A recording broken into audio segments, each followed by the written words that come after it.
হচ্ছে বাজেট হবে বড় এবং আয়ের উৎস যখন ব্যয়ের সাথে সামঞ্জস্যশীল হবে না তখন এনবিআর উপর চাপানো হবে, আর যা বরাদ্দ যাবে দলীয় কর্মীদের লুটপাটের উৎস হবে সেটি।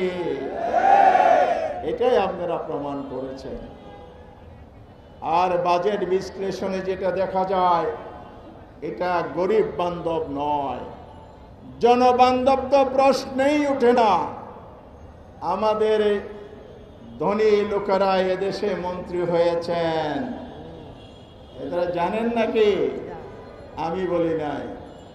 গতকাল যখন পার্লামেন্টে আলোচনা হয় একজন মন্ত্রী খুব গর্বদম্ভের সাথে বললেন, আমি কোনো গরিব মানুষ নয়, আরেকজনের গাড়িতে চড়ব, আমার 4টি গাড়ি 4 জন ড্রাইভার আছে। আপনার এই আয়ের উৎস কোথায় জাতির কাছে প্রকাশ করতে হবে। এরপরে বাজেট যারা দিয়েছেন, প্রণয়ন করেছেন, তারা যেহেতু ধনিক শ্রেণী, এই জন্য গরিব রক্ষা নয়, এটা হলো ধনী শ্রেণীর স্বার্থ রক্ষার বাজেট হয়েছে। গরিব মানুষ, মধ্যবিত্ত শ্রেণী প্রচন্ড চাপের মধ্যে পড়বে এই বাজেট যদি বাস্তবায়ন হয়।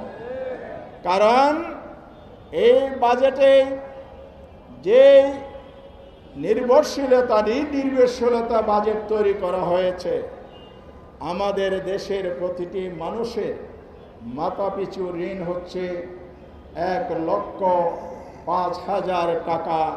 আজকে যে নবজাতক তার গাড়ি ঋণ চাপানো হয়। আর এই বাজেট ঘাটতি বাজেট, ঋণ নির্ভর বাজেট যখন হবে, 2 জায়গায় এটার প্রভাব পড়বে। একদিকে আমাদের দেশের সাধারণ মানুষের মাথাপিছু ঋণ যেমন বাড়তে থাকবে, মুদ্রাস্ফীতির চাপে অর্থাৎ টাকার দাম কমে যাওয়ার কারণে দ্রব্যমূল্য বৃদ্ধি পাবে।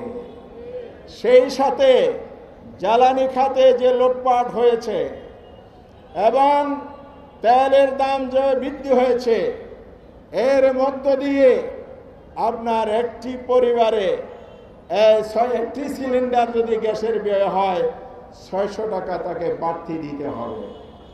2টি সিলিন্ডার ব্যয় হলে 1200 টাকা ব্যয় করতে হবে। ঘর থেকে বের হলে গাড়ি ভাড়া তাকে বাড়তি গুনতে হবে। আমাদের কি ইনকাম বেড়েছে? বাড়ে নাই। আপনি জনগণের ক্রয় ক্ষমতা বাড়ানোর কোনো ব্যবস্থা করেন নাই।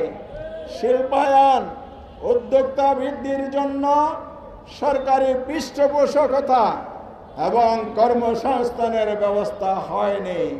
তবে বলা হয়েছে 1 কোটি মানুষকে কর্মসংস্থান করবেন।